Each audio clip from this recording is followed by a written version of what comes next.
Hello, my name is Hendrick Esser, and today I would like to talk to you about a very important topic that came across my path in more than 10 years of transformation experience in a large organization.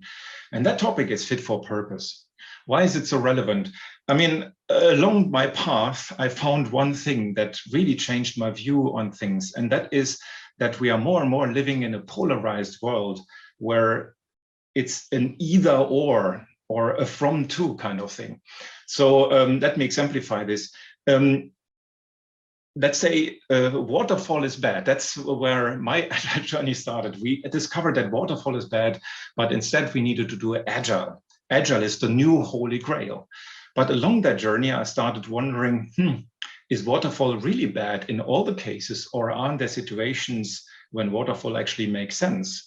So after my typical agile religious phase that so many of us have, we start wondering, was it really so bad? And aren't there good things also in the old things? But nevertheless, what we hear around us very often is, no, wait a second, we need to move from command and control, and we need to have empowered teams and people and so on. And I think we really need to think twice around these and start to consider what context we are actually in. So the thing here now really is that context and the situation you are in matters a lot to determine what's the right thing to do. So what fits where and when?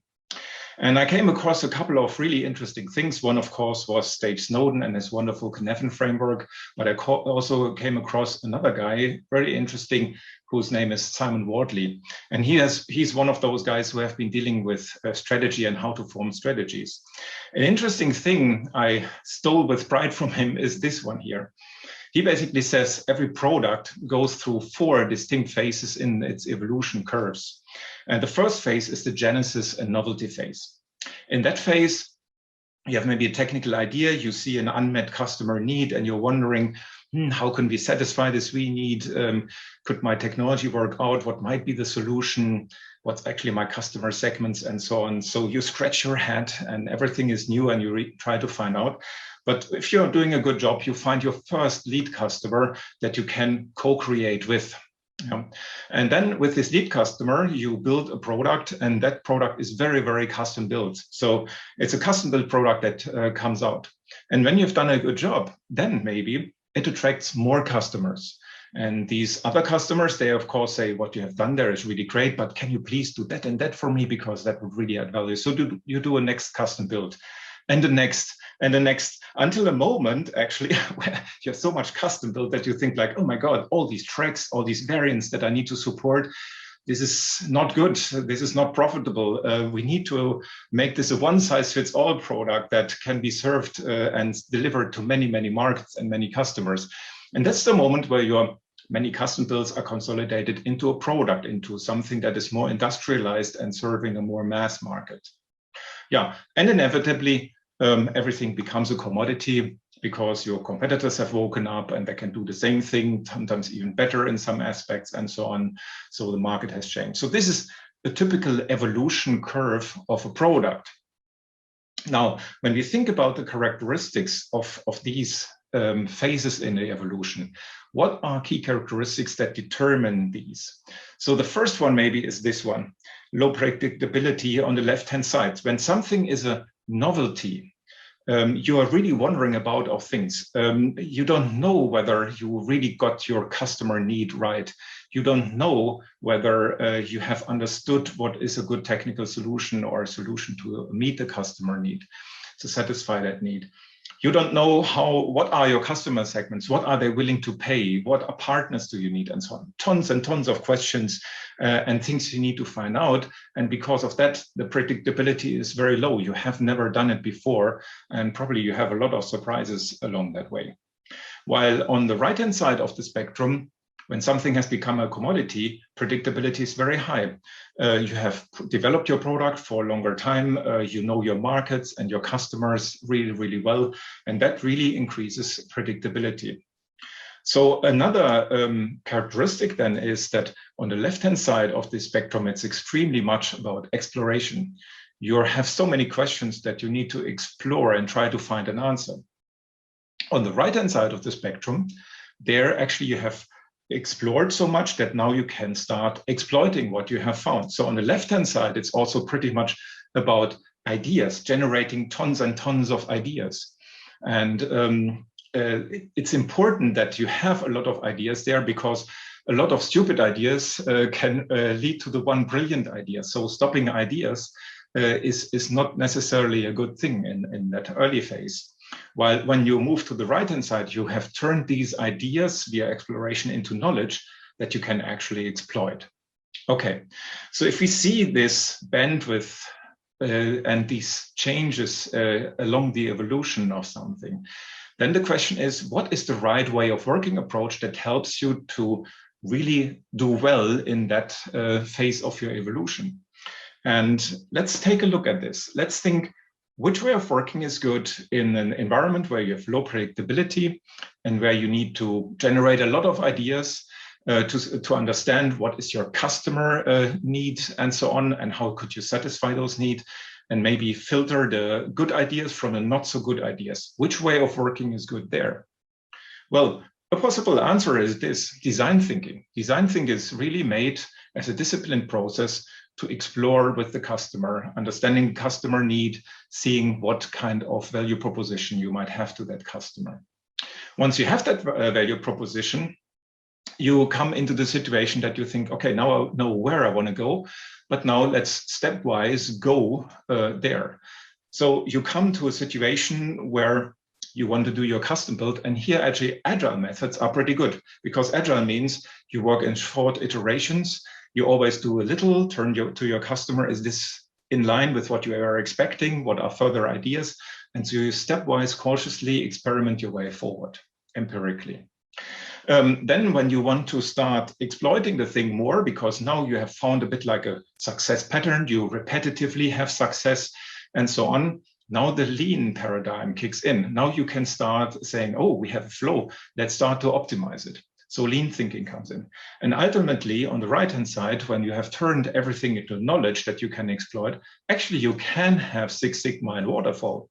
There's no problem with that, because the predictability is very, very high. So, and here is the very important thing. There is a huge difference between Agile on a business level and an enterprise level, and agility on a business level. Agile actually means it's a way of working that fits into certain contexts and situations. But agility means our ability as an organization to use any of these approaches depending on what the context and situation requires. It's always fit for purpose, and that's the core of agility. Now we can go a little bit deeper. So let's take a look at some more aspects of this. So design thinking, Agile, Lean, and Six Sigma, or variants of those, are maybe good approaches fitting to these things.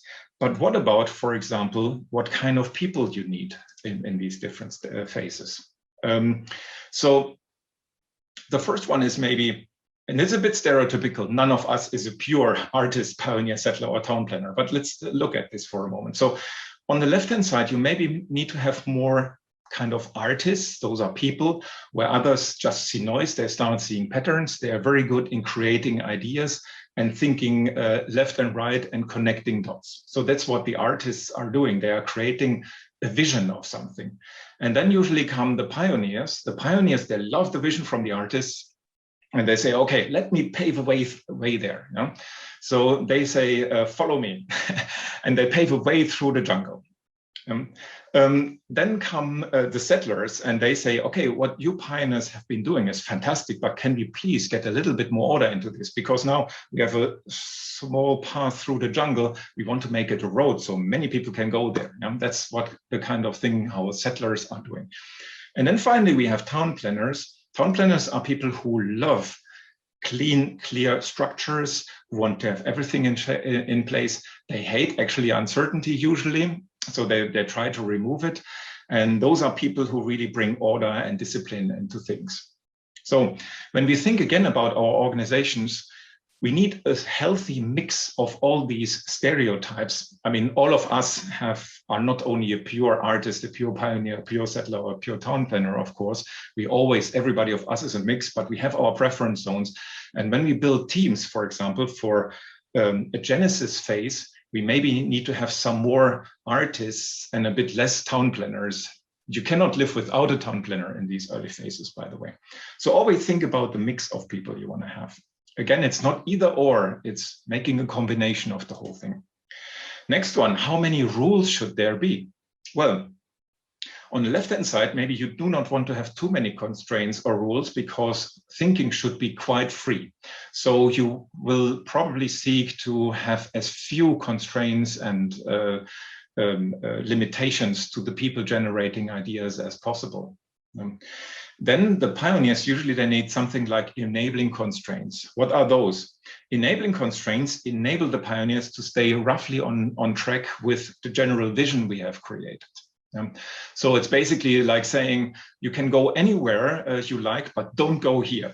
So you set the border, pave a way through this jungle, but not through that jungle in the picture that I used before. Then the settlers, they usually need something that we call governing constraints.